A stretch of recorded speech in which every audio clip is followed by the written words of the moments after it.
This is dipping method 2. You will need 2 sheet pans lined with parchment paper, not wax paper. Use parchment paper for dipping method 2, which is a more professional dip.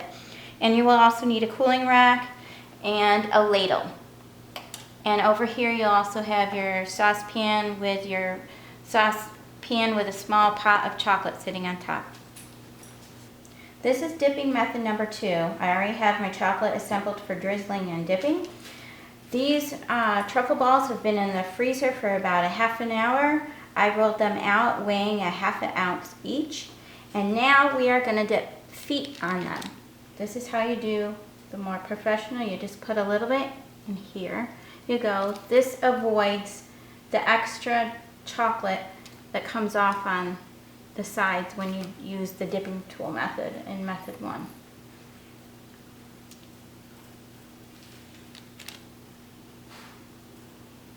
After we put these on the tray, we're going to set them up in the freezer for another like 15 minutes, 10-15 minutes anyway, and then we're going to put them on the wire tray and or cooling rack, I should say, wire cooling rack, and finish the dipping of them.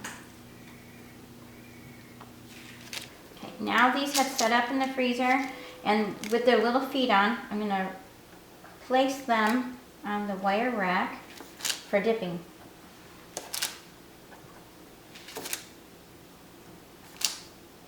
Make sure that it's nice and flat. Okay, now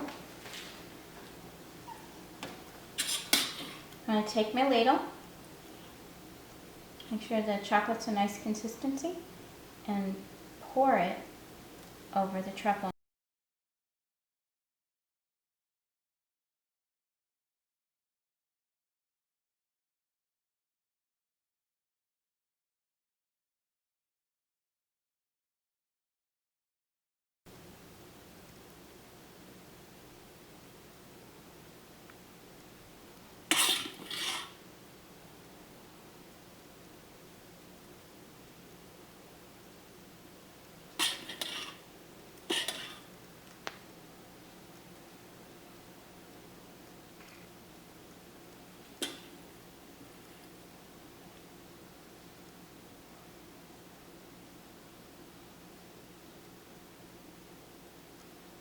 Okay, now we're going to place these back in the freezer for another 15 minutes to set up.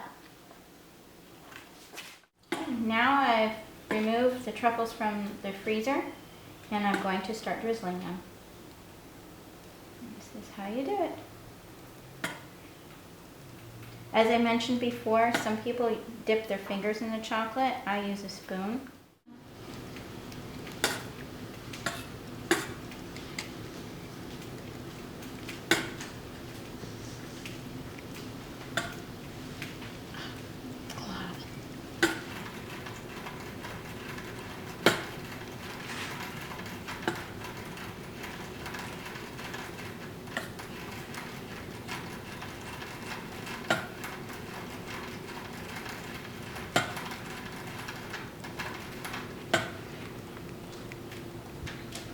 One thing I like to mention, and after you've done your truffles, underneath you can reuse that chocolate all over again. You just have to reheat it and melt it all over again, and it can be used for coating.